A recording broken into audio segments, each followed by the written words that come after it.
Wow. Somebody saw how many people we had today. Jake's back there like, how many people we had today, and asked if I was giving something away. And you are giving something away, right? Okay. There you go, Brad. We are giving something away. It's unconditional, indiscriminate love. And it doesn't always come from me or anybody else in here because it's pretty broken. But it flows through. And it comes from a God who is saying, if you're willing to participate in my divine nature, then you can actually love an enemy.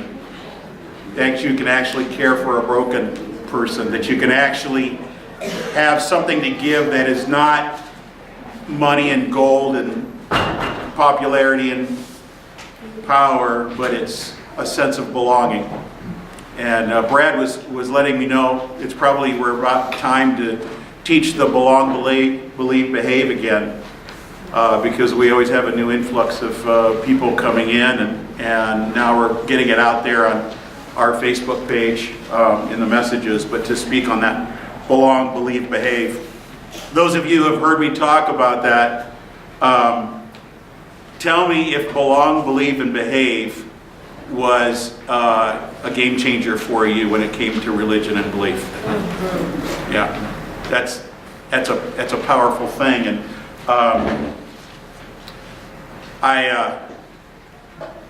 we're in the 7th chapter, I believe, of this little book, Ragamuffin Gospel.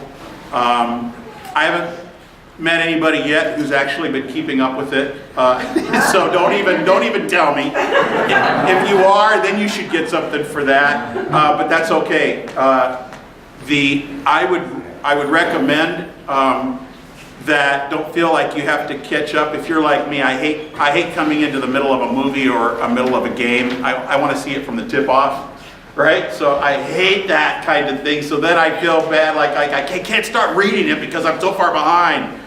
Jump ahead to this chapter, the 7th chapter, and today's message will be a bit of it, but we may end up sitting here for a while in the 7th chapter. Because all the other ones that were good, this one's like good. And you're like, don't know whether to go, yeah, that's what I was trying to say, or dang, that hurt. That hurt. That's me. Paste, Jewelry, and Sawdust Hotdogs is the chapter title. Before we start, there is a Epiphany book back there that is kind of like a guest book. If you feel like you want to share something that moved inside of you, or something that's going on, or something that would be encouragement because of something that you felt was a sacred moment for you and God, feel free to put it in the book. It's like an album for the community of the Wild Goose. The community of the Wild Goose is a community of pretty much the Spirit, the Holy Spirit, because the Celtic version of Wild Goose was not a dove, it was a wild goose. And that just seems to fit us much more accurately. We are not an AA group, but there's a lot of AA in here. From the heart level, from the level of powerlessness and recognition of authenticity and the need to believe in something greater than ourselves. But we're not an AA group. When we have a moment for reflection and sharing, it's not a time to state your condition and to say something that you might hear or say in an AA group. What this is a chance for the community to be able to say, how have I transcended and included that in my life and integrated it to a normal, not a normal, but a supernatural existence where I'm not obsessed with the addiction constantly. But I am now recognizing that I am actually joining a community around the world that maybe have never had an alcohol problem or drug addiction, but they too have recognized they are just as addicted to power, to prosperity, to popularity, to all the other P's, to relationships, and to a falseness about who I think I'm supposed to be instead of who I really am. Coming to the end of ourselves means to become authentic Where did that coffee go? Oh, there it is. It's very important. Coming to the end of our self is the beginning and the horizon of beginning to see God for the first time, because I'm getting out of the way. So we're gonna talk a little bit about this, but before I do, I hate that God provides for me real life analogies and metaphors of my own, and usually at my own expense. And I got one this morning. So those pots back there I fill over at the Calvary Healing Center, and I pretty much pillage their coffee before I get here. It's free until they find out. And so I have to put them underneath a giant machine and take the bottom off so that it fits, and then press, and it does a pot at a time. And so I press those buttons, and I usually use all the hot water, sneak out of the kitchen, and then after I do the service there, fill the rest of them up. And so Claudia, who works in the kitchen, there's a sweet little Claudia. She's tough, right? Yeah, and funny. She's the type of person that when she says something funny, you don't know if she's being sarcastic, joking, or if she's serious. You know, you're like, okay. And so, coming from the same culture that she does, I have been. This is just a sideline on our pretentiousness and phoniness. I didn't want to admit, if I just dabble a little bit in Spanish or make a reference in a joking way the way my family would have done it, it immediately sends a message that I'm fluent. And I don't know what the jack I'm talking about in Spanish. And so I get stuck, right? So I say something, if I say something in Spanish lovingly and friendly to Claudia, then she says something back and I'm like, yeah. And I immediately switch it to English again. Because I'm afraid she's going to find me out, right? So I'm in there today, and she always jokes that, you know, I'm taking all the coffee, or, you know, we're out of hot water. And because I filled up, usually what I'll do, I'll fill up the pots, and then I'll leave the rest, go back, do my thing, come back, fill them up again. So I'm in there today, and I'm talking to her, and I'm thinking, I for some reason, I got the upper hand. I made a couple of, you know, snarky jokes, and me and Claudia are going at it. And then she says, I went back in to fill it up, and she goes, I know. She says, Thomas always says I'm the Grinch. Oh. And I go, oh, well, I said, Claudia, and I turned after I pressed the button. And I said, you know, you can be the Grinch with most people, but when you're the Grinch with me, you're not stealing Christmas, you're stealing Christ. Oh, wow. Yeah, playfully, right. And I was joking. And she goes, oh, really? As I'm saying that, the coffee is spilling over the pot, and and I'm like, oh! I do like this, a whole pot of coffee goes on my shirt, down my leg, and I'm like, Claudia, I go, why didn't you tell me? And she goes, well, I figured since you were Jesus, you could clean it up like that. Like, you know, when we try to be something we're not, being authentic, we're usually going to mess ourselves at some point, right? And we're going to be found out. And that's what this chapter is about. This chapter is about living in a culture, in a world. The Bible speaks of the kingdom of this world, the kingdom of the world. And basically what that's not talking about heaven or hell after our bodies die. It's having the wrong king in charge. It's a kingdom of the world where something else is playing the role of king or God. And it's a hierarchy, and I'm trying to work my way up using popularity or performance-based thinking or prosperity. And to the lucky few, those who come to the end of themselves and in their brokenness, it may be, as Switchfoot says, a letdown, but it's a beautiful letdown. It's the realization that I'm finally out of the way. So when you come into this place, what you're doing is you're joining with the broken, and it's when broken meets broken. It's those who are possibly awakened or becoming awakened for the first time in their life, that they're letting go of the expectations that they needed to be something that they're not, further along than they are. And what a relief. What a relief. There was a young man, his name was Frank, when I was working in a boys' home. It was in my 20s. It was before the whole gorilla thing happened. And if you don't know what I meant by that, don't even, just let it go in one area. It's a mess. I was working at a boys' home, and Frank, most of the kids that I was working with were in rough neighborhoods, came out of rough neighborhoods, difficult families. They were neglected by fathers or abused. And Frank was no different. Frank grew up in the projects and learned how to survive. But he had something against him.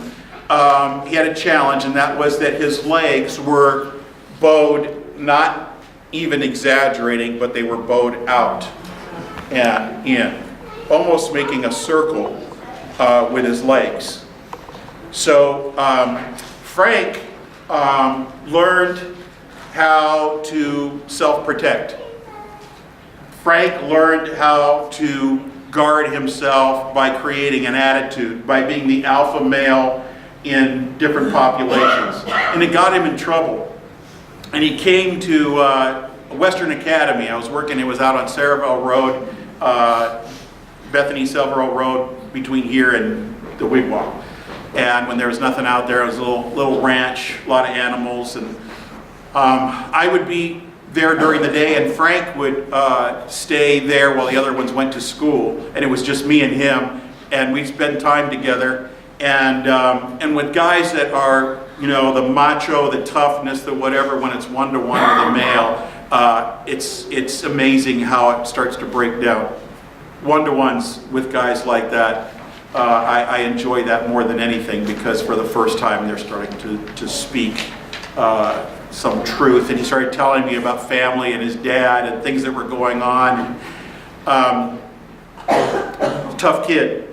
Well, he found out that they were going to be able to pay, he was going to be able to pay for correcting his legs. And the only way to correct them was to break them in a couple of places and then reset his legs. And here he is, a grown kid who's learned to function with those legs that way. He became strong with his legs that way. But the only way to fix them was to break them and set them. And then he would have to be in a full leg cast, back then plaster, they didn't use this fiberglass stuff, plaster cast, and his legs set, and he would have to pull his legs around this way. Well, he had the surgery done, and then we'd drive around in the van when we had to do the shopping and stuff, and he learned how to catapult himself with that weight into the van. And he still maintained his toughness. We'd laugh together, and then it came time for them to take off the casts. We got to the hospital where they were going to do it, and he's lying on the table after they took off the casts, and they told him, when you're ready, go ahead and get off the table and take a step. And he wouldn't do it. Wouldn't do it. He's lying on the table. I don't remember how long it was, but he was emotionally so distraught over the idea that, what if I can't walk? And he was so used to things being that way. And I try to coax him into getting off the table, taking a step. I'm like, dude, I'm right here with you. They wouldn't have told you to try it if they didn't think that you'd have some level of ability. Couldn't do it, couldn't do it, couldn't do it. Finally, Frank got off the table. He took a step and fell weeping. But it wasn't because he couldn't walk, it was because he could walk.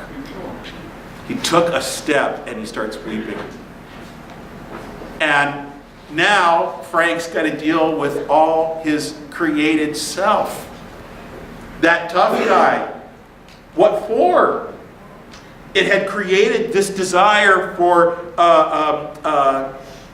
avoidance of conflict and pain and rejection and ridicule, the fear of exposure, the fear of ridicule. And that kind of fear, you guys, is the kind of fear that the evil one holds against you.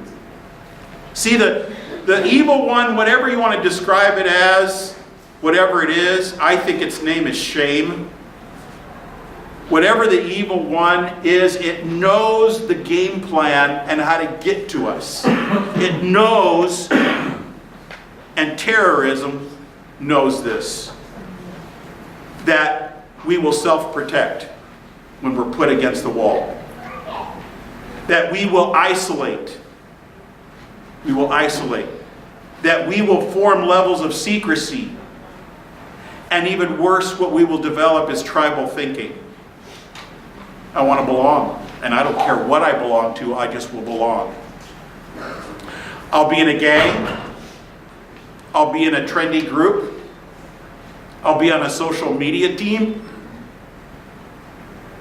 I will be a political party. And when we realize that, then we start to realize that the evil one's goal is to create a fear of our authentic self, and we create a deception. And here's a couple of quotes from that chapter. Self-deception must be unmasked for its absurdity. Self-deception mortgages our sinfulness and prevents us from seeing who we really are. Imposters always prefer appearances to reality. Most people are living in neutral in relation to heaven and hell. We don't want to think too much. But our brokenness brings us to the place of having to look at ourselves. You know, it's every day in the mornings, think about it. What's the first thing you do when you get up? Maybe I don't want to know the first thing, the second or third thing. But what's the first thing we do? Before we start our day, we look in the mirror, and some might put makeup on. Right? We plan our mask. This isn't an attack on, because now guys and girls put makeup on, so it doesn't make any difference. I wasn't speaking from a gender thing, okay? It's gender neutral at this point. So, but we somehow put a mask on. We prepare ourselves on who we're going to be first thing in the morning. I would venture to say that even the affirmations that are on your mirror are, how am I going to be an imposter today? How am I going to tell myself that I'm strong when I'm actually weak? I'll just use this mantra to fake myself out. I'll get it in my head so much that I don't realize my true condition. Who gets up in the morning and actually deconstructs? Well, I'm going to sit this morning. It's a new day. The sun is up, and I get to look honestly at the knucklehead that I am. Let me reflect on yesterday's bonehead moves. Can you imagine if we did that? That might not be a bad idea. It might not be a bad idea to be able to pray and say, God, search me. You know me. Search my heart. Because I'm faking myself out. I'm feeling pretty good. Point out my humanity so that I can see the humanity in others.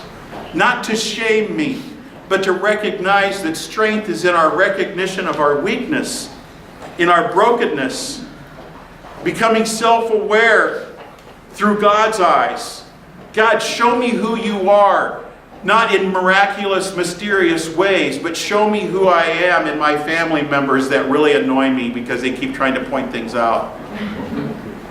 Show me who you are in the most familiar ways, because our mysterious God, that is a mystery, reveals himself in mysterious ways. In familiar ways. We just need to open our eyes. Open my eyes, God, to see me as I really am so that I don't pretend to be something I'm not. Acknowledging self-deceit daily would be just a crazy, counterintuitive to the world kind of thinking. And yet I think that might be the mystery. That might be the remedy. That might be the cure. Listen to what the definition of tribalism is, and you tell me that we're not living in a kingdom that doesn't understand what I'm talking about and what we're experiencing here. Tribalism is the state of being organized in or an advocate for a tribe. In terms of conformity, tribalism may also refer in popular cultural terms to a way of thinking or behaving in which people are loyal to their own tribe or social group. Don't you see that on Facebook every day? It's disheartening. I bet you most people in here fight back the opportunity to make a comment when you're annoyed and irritated because you know what's going to happen. It's not going to go well. You're going to set off the fireworks, you know that? Tribalism has been defined as a way of being. A way of being. Isn't that what we're being called to be? So it's an actual different choice of how we're going to be in tribalism. That is based upon changing combinations of kinship-based organization, reciprocal exchange. You just for me, I'll do that for you, I got your back, that kind of thing. Manual production, everybody's working together. Oral communication, hear the messages, drink the Kool-Aid, and analogical inquiry. I have no idea what that one means. But in that process, what we do is even a good tribe can be a bad thing. Because now I have elevated to a position that now we have to prove the existence of the tribe is worthwhile. And it becomes its own monster. And now I have a new God. If we open our eyes, you can see where that happens. Politically, religiously, causes even. I'm disturbed sometimes when I read what Brendan Manning says, and yet I go for a little further and I see why he says what he's saying. Because I'm like, don't touch that area, because I believe that. So don't touch that too much, Brendan. But now he's poking at my mask. He's poking at my suffocating mask that wants to defend myself being right. I hate that. Because I thought that I got it and I moved on from that. But instead I keep just reinventing a new way of self-protecting. What if we woke up in the morning? What if we woke up in the morning and we were able to recognize that if I try to see myself through God's eyes, there is no need for change, but to absorb it and commit myself to the change that's occurring anyway all around me. When this group first started, some of you know Mike Speakman. I met with Mike a few times because he had started the PAL group, and it sounded so similar in how that was starting. And I asked him some really deep, important questions that deserved some type of paper written on it that he might have done. He didn't do that. He gave me common sense. And I said, I don't know if I should do this or off it out there, or make it available to everyone, or make it a select group that does this. I'm not sure what to do. And I said, if it gets big, if it starts growing, we might have to move into another room, and then before you know it, then we're going to look like a church and whatever. And you know what he said? He said, Henry, what would bring you the most joy? How freeing is that? What would bring me the most joy is that people would come, whoever they are, without having to market and promote. Why am I holding back? Why are we holding back? And then the other thing that hit me was that when I get fearful and concerned and I'm repositioning myself and I'm putting a new mask on, now I'm pastor at the community of the Wild Goose. Got to keep up the image now. It gnaws at you every day, you guys. And I have bad news for you. The more awakened and the more sober you are, the more it will gnaw at you.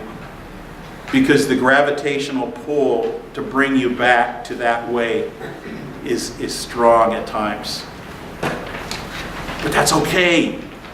Because you don't have to have arrived somewhere. You just become more authentic about how needy you really are of a God who speaks into you and says, I don't care what you did yesterday.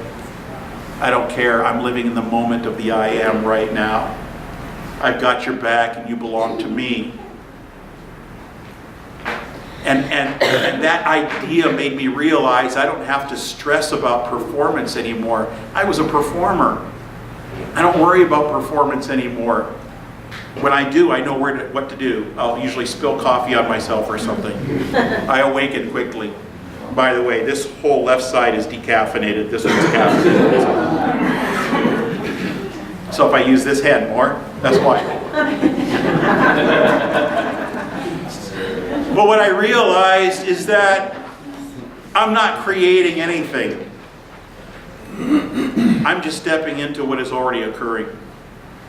And I think that's what the most compelling aspect of this is that we're together in this. And we're stepping into that natural flow. Some people stand on the side of the river and go, wow, that looks lovely. That would be awesome. Some people try to go against the grain because they're fearful of the rapids. And some lucky ones just get in the boat and float and go on a journey. And that's what we're doing. And it's unexpected, but we have to allow ourselves to be non-resistant to what the flow and the power is going in and get part of that. That's why when somebody says, Henry, I don't know how to trust. I just don't trust. I said, are you thinking full trust? I don't know what you mean. Do you have about on a percentage? How much do you trust God? 20%? Okay, well how about you give him 100% of your 20 and let him cover you on the other 80? That's a journey together. That's a journey together. The guy in the Bible said to Jesus, yes, I believe. And he says, but help my unbelief. That didn't sound very religiously knowing. What a relief that we could be ourselves wherever we came from. When I speak to Christian schools, I love going in there and listening to them worship. And the music is blaring and they're having, I walked into, it used to be Southwestern, now it's Arizona School of the Religious Elite, but I'm not really sure I'm just kidding. But I walked in and the music's playing and the whole thing, and I walked up and I said, listen, if you think that wonderful music and a euphoric feeling and a lot of tears are going to forgive, are going to solve what you just did before you came to the required chapel, you're wrong. It was like dead quiet. They're like, boy, another Bible thumper, here we go. And I said, the mistake was that you thought you needed to. That was the mistake. There isn't anything that you need to do to create the sense of belonging or furious love of God from coming in except non-resistance. The reminder of our mistakes and our sin is a reminder of our humanity. And then God with us helps us to live heaven on earth and actually not do the sin because it's no longer necessary to protect ourselves, to gloss over, to prepare ourselves in the morning. And we're free from that. In this aspect of things, we begin to realize that the evil one is the great illusionist. He varnishes the truth. He encourages us to varnish the truth and be dishonest, to present something else. But when we receive the indiscriminate, when we allow the indiscriminate love of God to come in, we realize that love makes us real and truth sets us free. And that's a relief. There was a song that I used to love singing during my charismatic days at the well. Thou hast turned my mourning into dancing for me. Thou hast put off my sackcloth. Thou hast turned my mourning, M-O-U-R-N-I-N-G, into dancing for me, and girded me with gladness. Early in the morning I'll sing praises to him and not keep silent. O Lord my God, I will sing praises unto you forever. Because he turns our mourning into dancing. Our mourning that we thought we needed to be better, that we thought we had to have it all together, that we actually thought we were going to get over something permanently. No, you guys, we just move on to another thing. Did you notice that? There comes to a place in our life of addiction, all of us, that when we think we've gotten something down, all of a sudden something else we're working on. It's almost like God saying, well, you never got it, but we're done working on that one. Now we're going to work on something else. You notice that? It's because of our human condition. And we live under the authority that God declares us righteous when we are living in our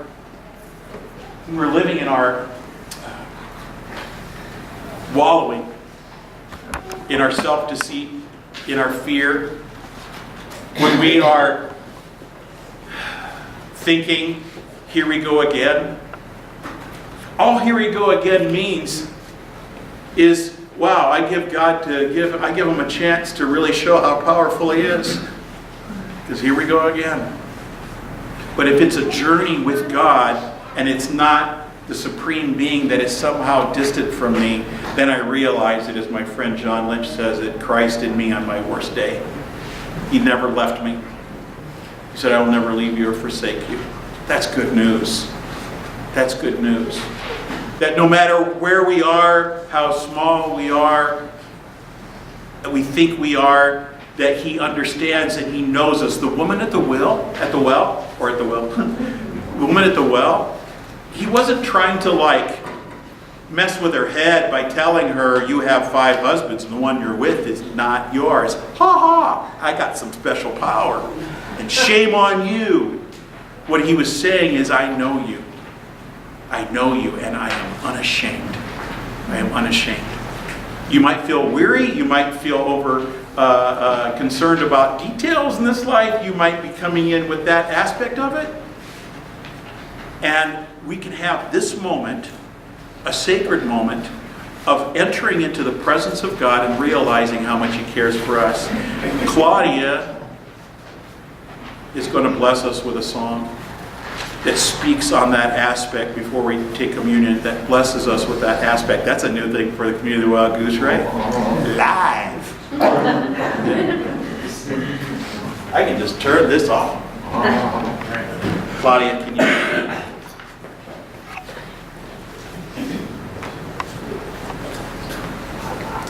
Good morning. Good morning. It's called His Eyes on the Sparrow.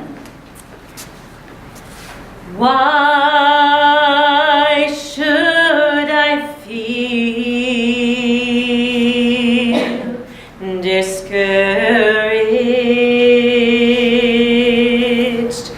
And why should the shadows come? Why should my heart feel lonely and long for heaven and home? When Jesus is my portion,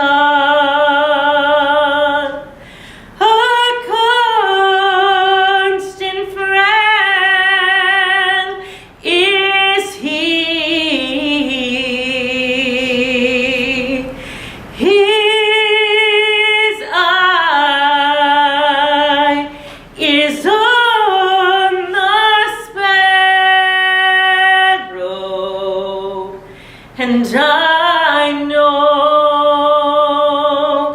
that he watches me. I sing because I'm happy, and I sing because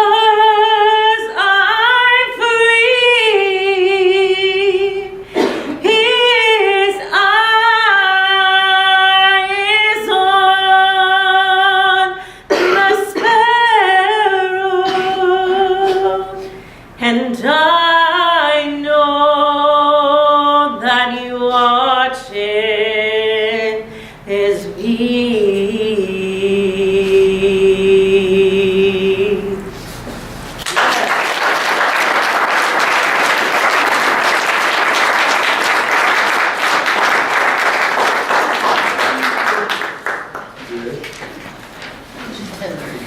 When Jesus met with the disciples and he said,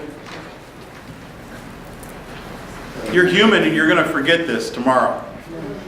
We hung out all this time and you're going to forget this tomorrow.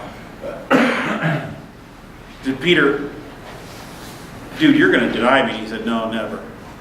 Never. I'm never going to do that. Jesus. Not me.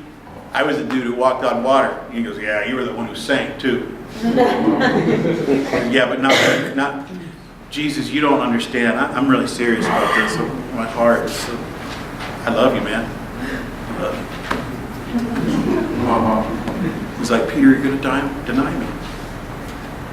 And sure enough, when Jesus was taking the lashes and was accused, and Peter's self-consciousness and fear took over him, he denied Jesus, and then he did it again, and then he denied it when a little girl confronted him.